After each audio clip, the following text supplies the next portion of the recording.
Ordumuzun hərbçisi Ülvin Məmmədov ailəsinin məskunlaşdığı Ağcabədi rayonunun Taxta Körpü ərazisində salınan Laçın obalarında torpağa tapşırılıb. Dəfn mərasimində Laçın, Ağcabədi, Xocavənd rayon icra hakimiyyətinin, Müdafiə Nazirliyinin rəsmiləri, millət vəkilləri, kənd sakinləri, şəhidin qulluq etdiyi hərbi hissənin əskər və zabitləri iştirak edib. Qeyd edilib ki, Azərbaycanın ərazi bütövlüyü uğrunda canlarından keçənlərin xatirəsi unudulmayacaq və onların qanı yerdə qalmayacaq. Mərasimdə şəhidin ruhuna dualar oxunub, xatirəsinə yayılım atəş açılıb. Şəhidin tabutuna bükülən Azərbaycan bayrağı onun qardaşına verilib. Allah rəhmət eləsin.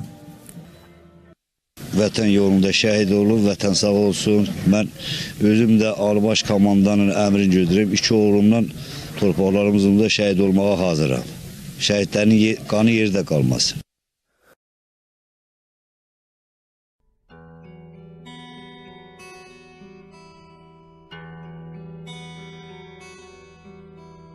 Benim hayallerim vardı,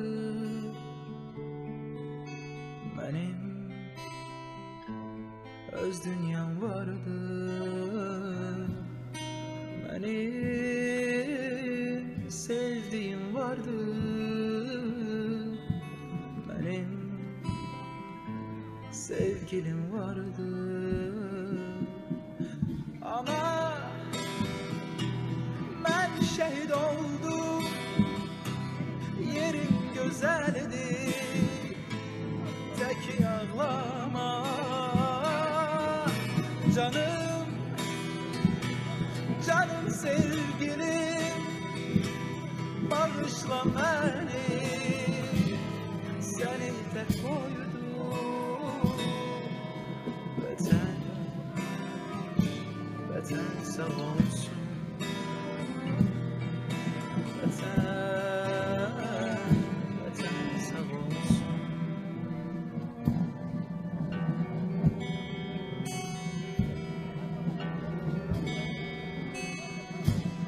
Benim çok diyecek sözlerim vardı, yüreğimde kaldı.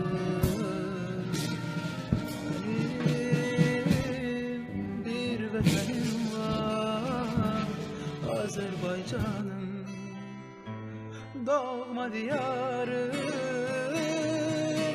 Ana,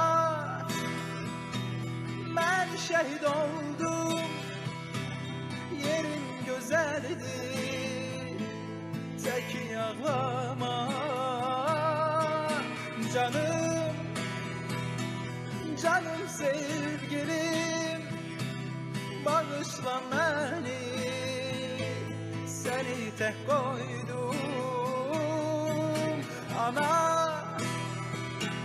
ben şehit oldum, yerim güzeldi, tek ağlama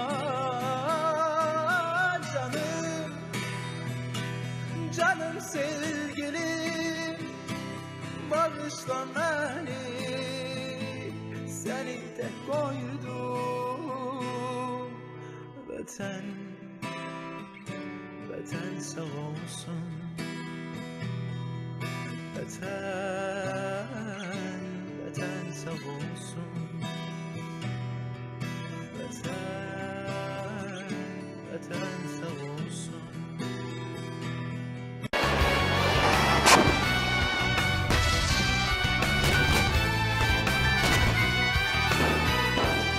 Bizim ordumuzda minlərlə, 10 minlərlə mübariz kimi, Fərid kimi qəhrəmanlar var. Onlar Ali Başkomandanın əmrini gözləyirlər.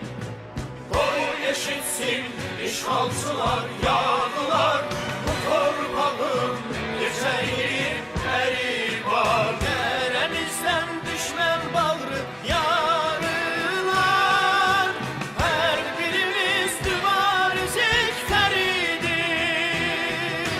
Dərəmizdən düşmən bağrı yarılar, dərəmizdən düşmən bağrı yarılar. Her birimiz mübarizlik fəridik.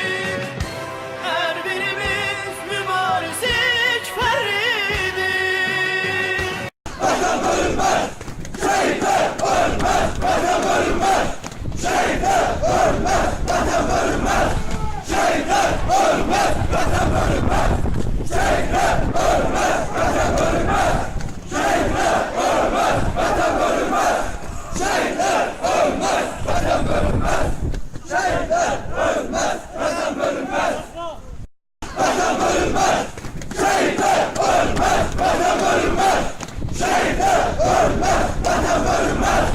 Şehitler ölmez,